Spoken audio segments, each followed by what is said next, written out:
क्या आपने कभी गौर किया है कि कुछ लोग भीड़ में रहकर भी सबसे अलग दिखाई देते हैं? वे हर पार्टी में नहीं जाते, हर चर्चा में अपनी राय नहीं देते और हर समय लोगों के साथ रहना भी उन्हें पसंद नहीं होता। ऐसे लोगों को अक्सर घमंडी, बोरिंग या असामाजिक समझ लिया जाता है। लेकिन मनोविज्ञान कुछ और ही कहता है। सच तो यह है कि कई बुद्धिमान लोग अकेले रहना पसंद करते हैं। इसलिए नहीं कि उन्हें लोगों से नफरत होती है, बल्कि इसलिए क्योंकि उनका दिमाग दुनिया को थोड़ा अलग तरीके से देखता है।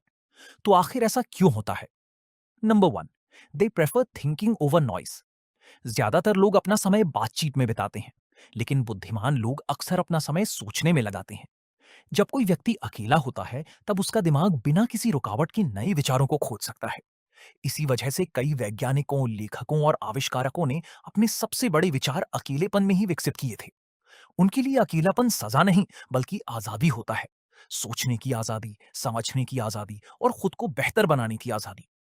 Number two, not every conversation feels meaningful to them.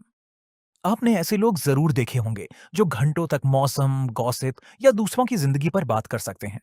लेकिन बुद्धिमान लोग अक्सर ऐसी बातचीत से जल्दी ऊब जाते हैं। उन्हें संख्या नहीं, गुणवत्ता पसंद होती है। वे 10 सतही दोस्तों की बजाय एक गहरी और अर्थपूर्ण बातचीत को ज्यादा महत्व देते हैं। इसीलिए कई बार वे चुप रहते हैं। इसलिए नहीं कि उनके पास कहने के लिए कुछ नहीं होता, बल्कि इसलिए क्योंकि उन्हें लगता है कि हर बात पर बोलना जरूरी नहीं होता। Number three, solitude recharges the energy. हर इंसान अलग होता है। कुछ लोग लोगों के बीच रहकर ऊर्जा महसूस करते हैं और कुछ लोग अकेले रहकर। बुद्धिमान लोगों में अक्सर एक बात समान होती है। वे अपनी मानसिक ऊर्जा को बहुत महत्व देते हैं। बहुत ज्यादा सामाजिक मेलजोल कभी कभी उनके लिए मानसिक रूप से थका देने वाला हो सकता है। इसलिए जब उन्हें मौका मिलता है, तो वे अपने साथ समय बिताना पसंद करते हैं।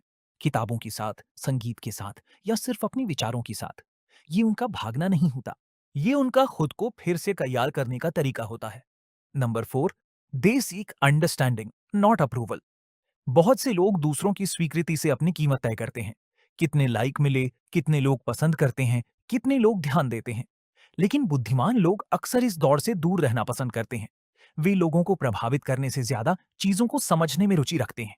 उन्हें हर समय ध्यान का केंद्र बनना जरूरी नहीं लगता, क्योंकि उनका आत्मविश्वास दूसरों की राय पर निर्भर नहीं करता। और जब किसी व्यक्ति को अपनी कीमत का एहसास हो जाता है, तब अकेलापन डरावना नहीं लगता। Number five, solitude helps them discover themselves. शायद यही सबसे बड़ा कारण है। अक्सर लोग अकेलेपन से इसलिए डरते हैं क्योंकि अकेलेपन में इंसान को खुद का सामना करना पड़ता है, अपनी कमियों का, अपने डर का और अपनी असली व्यक्तित्व का। लेकिन बुद्धिमान लोग इस प्रक्रिया से भागते नहीं हैं। वे खुद को समझने की कोशिश करते हैं। और जितना ज्यादा कोई व्यक्ति खुद को समझता है, उतनी ही कम उसे दुनिया की स्वीकृति की जरूरत पड़ती है।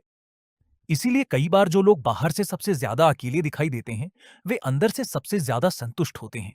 कंक्लूजन, अकेलापन और तन्हाई एक जैसी चीज नहीं है। तन्हाई तब दर्द देती है जब आप लोगों को मिस करते हैं। लेकिन अकेलापन एक चुनाव हो सकता है, एक ऐसी जगह जहां इंसान खुद को बेहतर तरीके से समझ सकता है। इसीलिए अगली बार जब आप किसी ऐसे व्यक्ति को देखें जो अकेले रहना पसंद करता है, तो ये मत समझिए कि उसके पास कोई नहीं है। हो सकता है उसने सिर्फ ये सीख लिया हो कि हर समय भीड़ में रहना जरूरी नहीं होता, क्योंकि कभी कभी जीवन की सबसे गहरी सीख शोर में नहीं, बल्कि खामोशी में मिलती है।